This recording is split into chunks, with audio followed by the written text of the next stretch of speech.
I, Dr. Akanksha Agrawal, heartily welcome you all in my channel Craft Karma Inc. Before starting the session, I request all of you to watch the full video till the end. You will get amazing facts which will going to help you how to identify noun. Let's start today's session. What is noun? The word noun comes from the Latin word nomen, that means name. A noun is a word that names a person, place, thing or idea. Noun are naming words in very simple language we can say. हम noun को ये बोल सकते हैं कि वो किसी भी तरीके का नाम जो होता है वो उसको हम noun बोलते हैं या हिंदी में हम उसे संज्ञा भी कहते हैं. For example, name of a person, किसी पर्सन का नाम, जैसे कि Ram, Shyam, Sita, Gita, boy, girl etcetera. Name of a animal, जानवरों के नाम, जैसे कि cow, elephant, hen, crow, lion etcetera. Name of a thing, वस्तु, book, pen, chair, rice etcetera. Name of a place, say for example India, Bihar, Delhi, hospital, school, police station etcetera. Name of a action, कार्य, जो हम काम करते हैं उसे, work, duty, choice, moment etcetera.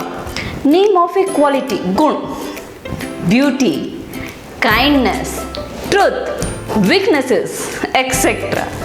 Name of states, मतलब अवस्था. स्टेट मीन्स ये स्टेट नहीं कि आप किसी के जगह का नाम बता रहे हैं. स्टेट मतलब जो कंडीशन होता है, जैसे कि death, life, birth, pleasure, rest, cry, hungry. This are known as a state, अवस्था etcetera. So noun can be divided into 5 main parts. First is proper noun, जिसे हम व्यक्तिवाचक संज्ञा कहते हैं, जिसमें हम किसी जगह का या किसी पर्टिकुलर पर्सन का नाम लेते हैं, जैसे कि Mohan, Bangalore, Heena etcetera. Common noun, जिसे हम हिंदी में जातिवाचक कहते हैं, जातिवाचक संज्ञा. Example as a boy, cow, cat, leader etcetera. Collective noun, जिसे हम बोलते हैं समूहवाचक संज्ञा, हिंदी में हम उन्हें समूहवाचक संज्ञा कहते हैं. Example as army, bunch, crowd etcetera. Material noun, material noun क्या होता है, जिसमें हम किसी मटेरियल को यूज़ करते हैं और हिंदी में इसे हमें द्रव्यवाचक संज्ञा भी कहते हैं. और इनके एग्जाम्पल्स हैं as a gold, silver, milk, salt, sugar etcetera. Abstract noun, जिसको हम हिंदी में भाववाचक संज्ञा कहते हैं, as beauty, sweetness, bravery etcetera. Again noun को हम 2 मेन पार्ट्स में हम डिवाइड कर सकते हैं.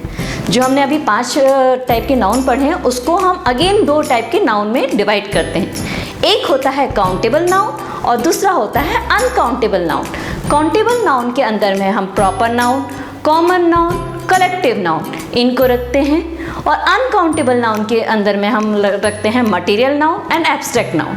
हम नाम से ही समझ सकते हैं काउंटेबल नाउन्स क्या होते हैं, जिसमें हम नंबर ऑफ पर्सन या किसी चीज़ों को काउंट कर सकते हैं, जिनकी हम कैलकुलेशन कर सकते हैं. अनकाउंटेबल नाउन, एब्स्ट्रैक्ट नाउन और मटेरियल नाउन का होता है. मटेरियल नाउन हम किसी को पर्टिकुलर को वेट कर सकते हैं या लीटर से नाप सकते हैं, बट एक एक दाने को या एक एक ग्रैन्यूल्स को हम काउंट नहीं कर सकते हैं, इसलिए उसे हम अनकाउंटेबल में रखते हैं. वैसे हमारी फीलिंग्स होती हैं जिसको हम एब्स्ट्रैक्ट नाउन कहते हैं, जहाँ हमारे थॉट्स हैं, फीलिंग्स हैं, इसको बताया जाता है.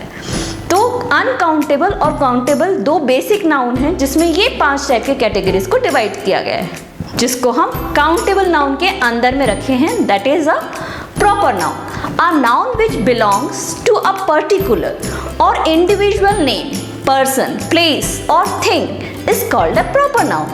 किसी भी पर्सन का या जगह का या किसी भी चीज़ का पर्टिकुलर नाम को हम बोलते हैं. से फॉर एग्जाम्पल किसी का आप नाम ले रहे हैं और तो उसे हम प्रॉपर नाउन बोलेंगे, या किसी जगह का नाम ले रहे हैं तो प्रॉपर नाउन बोलेंगे. एग्जाम्पल है यमुना, मीना, मुंबई.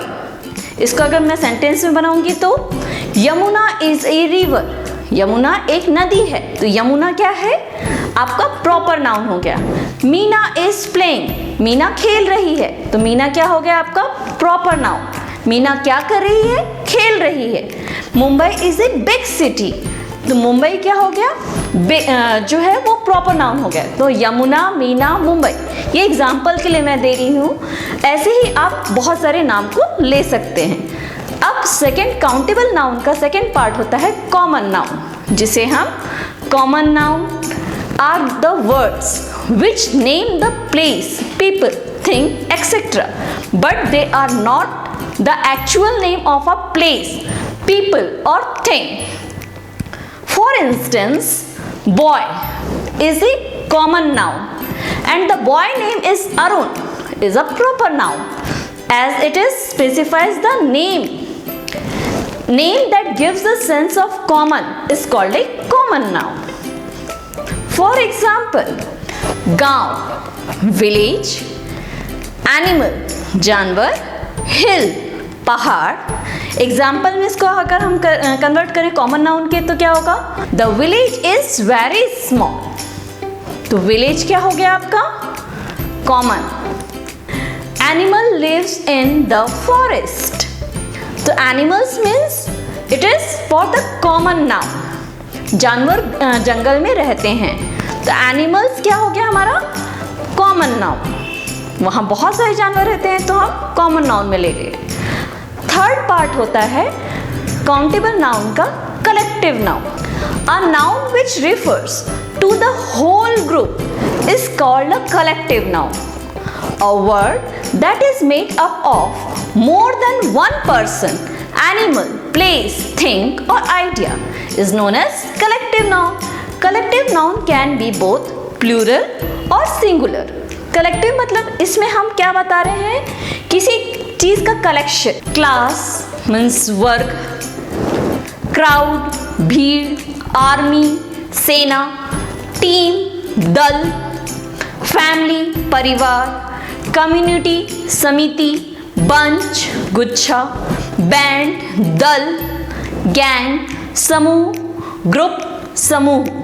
एग्जाम्पल्स लिया है आपको समझाने के लिए, ताकि हम ये समझ सकें कि कलेक्टिव नाउन होता क्या है, जिसमें हम किसी चीज का पर्टिकुलर नाम लेते हैं। अब हम आते हैं अनकाउंटेबल पार्ट में। इसका फर्स्ट पार्ट है material noun. Those words which denotes a solid liquid substance, metal और non metal are called material noun. In short, बहुत छोटे में चीज बता रही हूँ, नापने तौलने वाली को हम मटेरियल नाउन कहते हैं। दे कैन बी मेजर्ड और weight. This are uncountable, they can not be counted. हम उसको काउंट नहीं कर सकते हैं। शुगर के ग्रैन्यूल्स को हम काउंट नहीं कर सकते हैं, सॉल्ट के ग्रैन्यूल्स को हम काउंट नहीं कर सकते हैं, इसलिए हम उसे मेजर कर सकते हैं, हम तौल सकते हैं, नाप सकते हैं। पर गोल्ड इज एक्सपेंसिव मेटल, सोना एक कीमती धातु है। सोना क्या हो गया आपका गोल्ड, जो कि मटेरियल है, उसको आप एक एक दाना उसका काउंट नहीं कर सकते, इसीलिए वो मटेरियल नाउन है। The stone is very strong, पत्थर बहुत ही मजबूत है। आप एक पत्थर का बारे में बता रहे हैं, पत्थर को आप एक एक छोटे छोटे दानों में आप काउंट नहीं कर सकते, इसलिए वो अनकाउंटेबल है और वो मटेरियल है। आप उसको वेट कर सकते हैं, उसको मेजर कर सकते हैं, नाप सकते हैं, बट उसके एक एक दाने को गिन नहीं सकते, इसलिए हम उसको अनकाउंटेबल में रखे हैं। A very important note to understand the material noun. एक छोटा सा एग्जांपल दे रहे हैं, ये आपको समझाने की कोशिश कर रही हूँ। अ very important note for understanding the material noun. First point, material noun को हमेशा सिंगुलर समझा जाता है। इसके साथ हमेशा सिंगुलर वर्ब का प्रयोग किया जाता है। इसके साथ इनडेफिनिट आर्टिकल ए एन का प्रयोग नहीं किया जाता है। ओके, अनकाउंटेबल नाउन के अंदर में दूसरा पार्ट आता है abstract noun. An abstract noun is a word for something that can not be seen but is there. It has no physical existence. Generally, it refers to idea, qualities and conditions. Abstract noun को हमेशा singular समझा जाता है। इसके साथ हमेशा singular verb का प्रयोग किया जाता है। इसके साथ इनडेफिनिट आर्टिकल का प्रयोग नहीं किया जाता है। Examples: truth, lie, happiness, sorrow, time, friendship, humor, patriotism, etc. For example, in sentence, air is life. ना हम एयर को देख सकते हैं, हम ना लाइफ को देख सकते हैं। Honesty is the best policy, ना हम पॉलिसी को देख सकते हैं, ना ऑनेस्टी को देख सकते हैं। Love is emotion, love is having emotion, तो लव भी नहीं देखा जा सकता है, इमोशन भी नहीं देखा जा सकता है। वैसे poverty is a curse, poverty भी नहीं देखा जा सकता है और कर्स भी नहीं देखा जा सकता है, but still it is having the abstract noun. Air is life, honesty is best policy, love is emotional, and poverty is a curse. Now let's study some interesting facts about noun.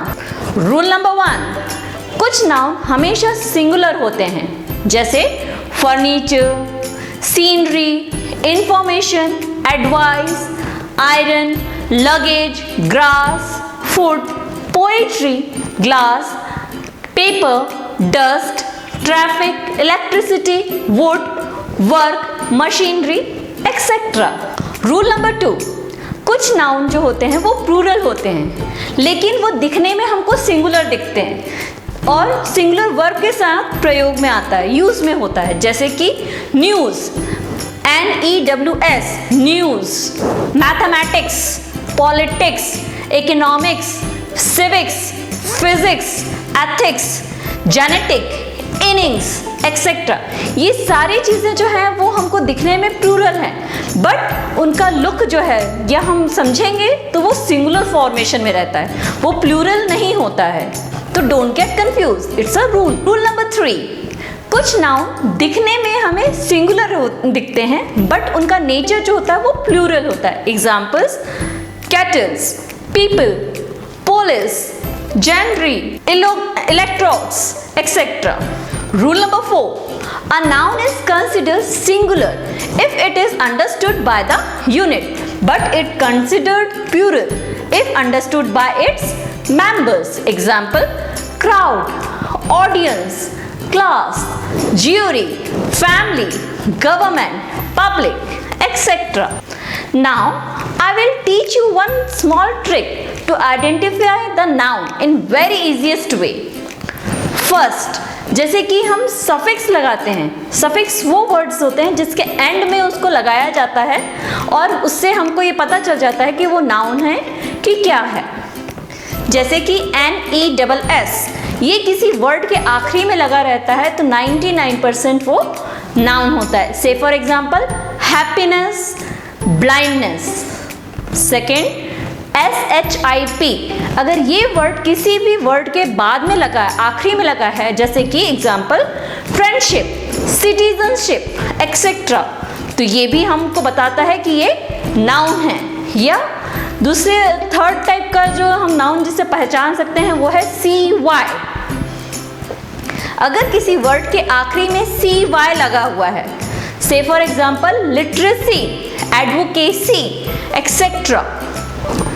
Fourth type का होता है TY words, suffix जो हैं वो TY है, जैसे कि से फॉर एग्जाम्पल लॉयल्टी।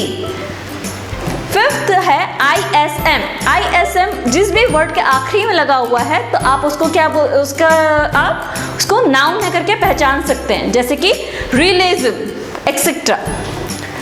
नेक्स्ट है सिक्स्थ पॉइंट, TION। किसी भी वर्ड के आखिरी में TION लिखा हुआ है तो आप ये समझ जाइएगा कि वो नाउन है, जैसे कि करप्शन, जैसे कि डेलिकेशन। SION एग्जाम्पल उसका है कॉम्प्रिहेंशन, डिप्रेशन, एक्सेट्रा। एट्थ है MENT, ये किसी वर्ड के आखिरी में लगा हुआ है तो समझ जाइएगा कि वो नाउन है। एग्जाम्पल है उसके डेवलपमेंट, एनरिचमेंट, एक्सेट्रा। नाइन्थ है ANCE, उसके एग्जाम्पल्स है ब्रिलियंसी, इंपॉर्टेंस, एक्सेट्रा। और लास्ट 10th ENCE ये किसी वर्ड के आखिरी में लगा है तो आप समझ जाइएगा कि वो नाउन है, वो है। एग्जाम्पल्स जो हैं कॉन्फिडेंस और diligence etcetera. If the words end with this suffix then it will become a noun. अच्छा ट्रिक बताया ना आपको। So I end my session. I hope you find this session interesting, and if you like this session of noun, then like, share and subscribe। एक line कहना चाहती हूँ before ending this session. The pain you feel for learning today is the strength and confidence you will feel when you achieve the success tomorrow. Thank you.